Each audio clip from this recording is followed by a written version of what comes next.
গত 12 এপ্রিল 2026 রোববার সন্ধ্যা 6:30টার দিকে গাজীপুরের কাশিমপুর মহিলা কেন্দ্রীয় কারাগারের ভারী লোহার গেট খুলে বেরিয়ে এলেন এক নারী। সাদা শাড়িতে ঢাকা, মুখে ক্লান্তির ছাপ, চোখে স্বস্তির আলো। তিনি জাতীয় সংসদের সাবেক স্পিকার ডক্টর শিরিন শারমিন চৌধুরী। মাত্র 5 দিনের কারাভোগের পর জামিনে মুক্তি পেলেন তিনি।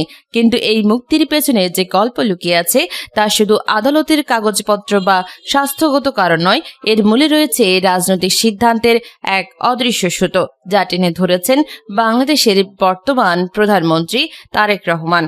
জুলাই গণঅভ্যুত্থানের সময় আশরাফুল হত্যা চেষ্টা মামলায় গ্রেফতার হয়েছিলেন শিরিন শারমিন। 7 এপ্রিল তাকে আটক করা হয়। আদালতে তার স্বাস্থ্যের অবনতির কথা উঠে আসে। ঢাকার অতিরিক্ত চিফ মেট্রোপলিটন ম্যাজিস্ট্রেট 50,000 টাকা মুচলেকায় জামিন মঞ্জুর করেন। কিন্তু কারাগারে জামিনের কাগজপত্র পৌঁছানোর পরও মুক্তির প্রক্রিয়া যেন ইচ্ছাকৃতভাবে দ্রুত হয়নি। রাজনৈতিক মহলে গুঞ্জন উঠেছিল, এই মুক্তি কি আদৌ হবে, নাকি পুরনো শাসনের প্রতীক হিসেবে তাকে আরও দিন ধরে রাখা হবে। অথচ অবশেষে যখন মুক্তির খবর ছড়িয়ে পড়ল, তখন সূত্রগুলো জানালো এক ভিন্ন কাহিনী। সরকারের উচ্চ পর্যায় থেকে সরাসরি নির্দেশ এসেছিল শিরিন শারমিনকে যেন দ্রুত মুক্তি দেওয়া হয়। আর সেই নির্দেশের উৎস ছিলেন প্রধানমন্ত্রী তারেক রহমান। বিএনপি নেতৃত্বাধীন বর্তমান সরকারের শীর্ষ মহলে আলোচনা হয়েছে যে জুলাই অভ্যুত্থানের পর নতুন বাংলাদেশ গড়ার লক্ষ্যে পুরনো শত্রুতা নয়, বরং একটি অন্তর্ভুক্তিমূলক রাজনীতির দিকে এগোতে হবে। তারেক রহমানের ঘনিষ্ঠ সূত্রগুলো বলছে, তিনি নিজে বলেছেন, আমরা প্রতিশোধ নিতে আসিনি, আমরা ন্যায় বিচার প্রতিষ্ঠা করতে এসেছি। শিরিন শারমিনের মতো একজন অভিজ্ঞ নারী নেত্রীকে অযথা কারাগারে রেখে দেশের কোনো লাভ নেই। এই সিদ্ধান্তের পেছনে ছিল একাধিক কারণ। প্রথমত, শিরিন শারমিনের স্বাস্থ্যগত অবস্থা সত্যি উদ্বেগজনক ছিল। কারাগারের ভেতরে তার চিকিৎসার সুযোগ সীমিত।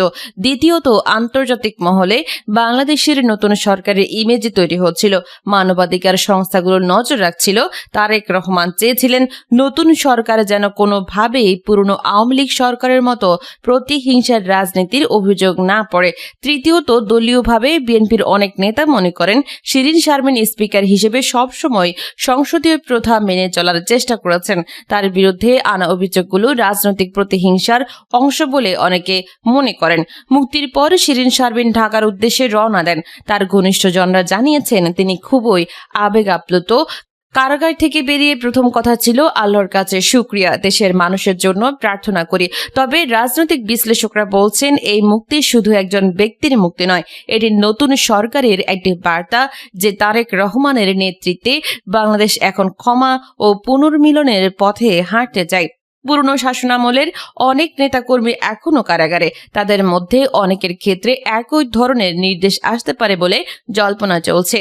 তবে এই সিদ্ধান্ত সবাইকে খুশি করেনি। আওয়ামী লীগের কিছু অংশ এবং জুলাই অভ্যুত্থানের কিছু সক্রিয় কর্মী মনে করেন এটি অতি নরম নীতি। তারা প্রশ্ন তুলছেন, যারা জুলাইয়ে শত শত তরুণের রক্তের জন্য দায়ী, তাদেরকে এত সহজে ছেড়ে দেওয়া উচিত? অন্যদিকে বিএনপি ও জামায়াতের সমর্থকরা বলছেন, এটি প্রমাণ করে যে তারেক রহমান সত্যিকারের গণতান্ত্রিক নেতা। তিনি আইনের শাসন ও মানবিকতার উদাহরণ স্থাপন করছেন। রাজনৈতিক বিশ্লেষক ডক্টর আসিফ নজরুল বলেন, তারেক রহমানের এই নির্দেশ দেখিয়ে দিল যে ক্ষমতায় এসেও তিনি প্রতিশোধের রাজনীতি করছেন না। এটি দীর্ঘমেয়াদে দেশের রাজনৈতিক স্থিতিশীলতায় সহায়ক হবে। তবে সতর্ক থাকতে হবে যেন এই নমনীয়তা বিচার প্রক্রিয়াকে দুর্বল না করে। কৃষকের মুখে হাসি ফোটাতে চান তারেক রহমান। প্রধানমন্ত্রী আজ টাঙ্গাইলে কৃষক কার্ডের উদ্বোধন করবেন। 1,65,00,000 কৃষক পাবেন কার্ড। 4 স্তরের নিরাপত্তা থাকছে। সব সাধকের বড় সাধক আমার দেশের চাষা, দেশ মাতার ওই মুক্তিকামী দেশের সেজে আসা। কবি রাজিয়া খাতুন চৌধুরানীর লেখা কবিতার এই পংক্তি মহান সাধকের মূল্যায়নের উদ্যোগ গ্রহণ করেছেন প্রধানমন্ত্রী তারেক রহমান। এদেশের কৃষক যারা রোদে পুড়ে বৃষ্টিতে ভিজে সোনার ফসল ফলিয়ে দেশকে সমৃদ্ধ করছেন, যুগে যুগে তারা থাকছেন অবহেলিত। এবার 17 বছরের পরে বিএনপি সরকার ক্ষমতা আসার পরে দেশের সেই অবহেলিত কৃষকদের দুঃখ, কষ্ট ও বঞ্চনা দূর করার নতুন উদ্যোগ নিয়েছে। রাষ্ট্র পরিচালনার মূল দর্শন হিসেবে সবার আগে বাংলাদেশ প্রতিপাদ্যকে সামনে রেখে নির্বাচনের ইশতেহার বাস্তবায়ন করছে বিএনপি।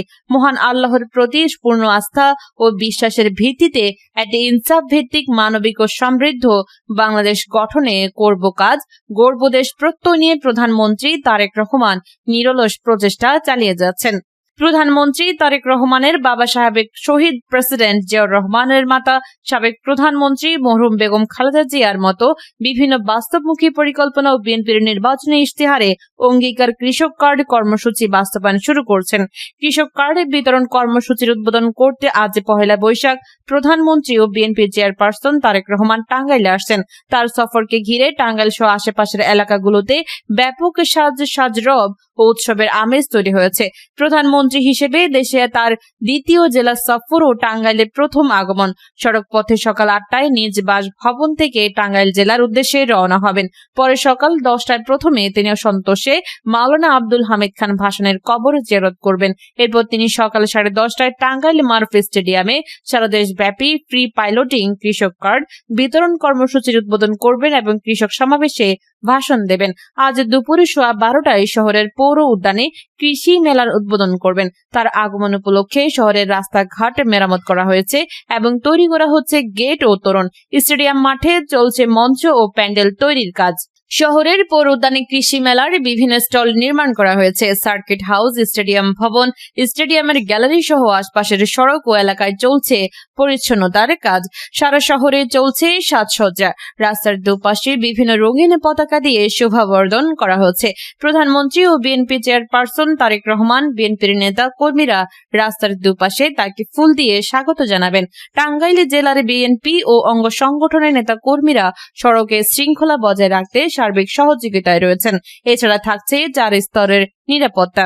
দেশের 1,65,00,000 কৃষককে দিচ্ছে কৃষক কার্ড। এতে দেশের সাধারণ কৃষকরা পাচ্ছেন 10 ধরনের সুবিধা। এর আগে নির্বাচনের প্রতিশ্রুতি অনুযায়ী গত পবিত্র ঈদ উল ফিতরের পরীক্ষামূলকভাবে দেশের 4,908টি মসজিদের ইমাম, মুয়াজ্জিন ও খাদেমদের মাসিক সম্মানী কর্মসূচি গত 14 মার্চের রাজধানীর ওসমানী স্মৃতি মিলনায়তনে প্রধানমন্ত্রী তারেক রহমান কার্যক্রম উদ্বোধন করবেন।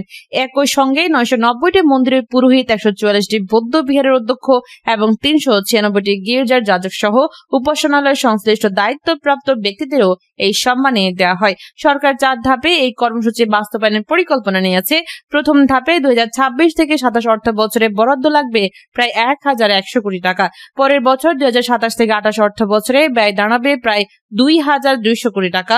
2028-29 অর্থ বছরে প্রায় 3,300 কোটি টাকা এবং 2029-30 অর্থ বছরে পূর্ণাঙ্গ বাস্তবায়নের প্রয়োজন হবে 4,400 কোটি টাকা। সে কাজ শুরু হয়েছে। বিএনপি সরকারের ত্রয়োদশ জাতীয় সংসদ নির্বাচনে ইশতেহারে করব কাজ গড়ব দেশ প্রত্যয় রয়েছে। সেই সময় ইশতেহারের স্লোগান হলো সবার আগে বাংলাদেশ। বিএনপি ক্ষমতায় গেলে ইশতেহারে 9টি প্রতিশ্রুতি বাস্তবায়নের অঙ্গীকার প্রথমে শুরু করবে। তার 5টি ভাগে বিভক্ত করা হয়েছে। 51টি দফাকে বিশেষ গুরুত্ব দিয়ে আগামী 5 বছরের পরিকল্পনা শুরু করা হয়েছে। শিক্ষা, স্বাস্থ্য, কর্মসংস্থান ও সামাজিক নিরাপত্তা খাতে বিস্তৃত সংস্কার ও সহায়তার প্রতিশ্রুতি রয়েছে। এর মধ্যে রয়েছে ফ্যামিলি কার্ড, কৃষক কার্ড, প্রবাসী কার্ড চালু, জনগণের কল্যাণে বহুমুখী সহায়তা কর্মসূচি, যুবকদের জন্য ব্যাপক কর্মসংস্থান সৃষ্টি, $1 ট্রিলিয়ন বিনিয়োগ ভিত্তিক অর্থনীতি গড়ে তোলা এবং জাতি গঠনে ন্যাশনাল রিকনসিলিয়েশন কমিশন গঠন সহ দেশের কাঠামো ও পরিবেশের উন্নয়নের নানা পরিকল্পনা। গত 10 মার্চ থেকে পরীক্ষামূলকভাবে 14টি উপজেলায় ফ্যামিলি কার্ড বিতরণ কার্যক্রম শুরু হয়েছে। এর আওতায় নির্বাচিত পরিবারগুলো মাসে 2,500 টাকা সহায়তা পাচ্ছেন। প্রধানমন্ত্রী তারেক রহমান এই কর্মসূচির উদ্বোধন করেন এবং এটি মূলত দেশের দরিদ্র ও নিম্ন আয়ের পরিবারগুলোর জন্য সামাজিক নিরাপত্তা কর্মসূচি। পর্যায়ক্রমে 4 কোটি পরিবারকে এই কার্ডের আওতায় আনার পরিকল্পনা রয়েছে। ইশতেহারে আওয়ামী লীগের শাসনামলে পুঁজি বাজারে সংঘটিত অনিয়ম ও কেলেঙ্কারির তদন্ত, খতিব, ইমাম, মুয়াজ্জিনদের মাসিক সম্মানী প্রদান সহ বিভিন্ন জনমুখী ইস্যুকে গুরুত্ব দেওয়া হয়েছে। একই সঙ্গে দুর্নীতিকে প্রশ্রয় না দেয়া, মুক্তিযুদ্ধের শহীদদের নির্ভুল তালিকায় প্রণয়ন এবং জুলাই গণঅভ্যুত্থানের বিচার নিশ্চিত করার প্রতিশ্রুতি রয়েছে। নারী ও তরুণদের আকাঙ্ক্ষাকে গুরুত্ব দিয়ে এবং জুলাই জাতীয় সনদের সঙ্গে কাজ শুরু হয়েছে।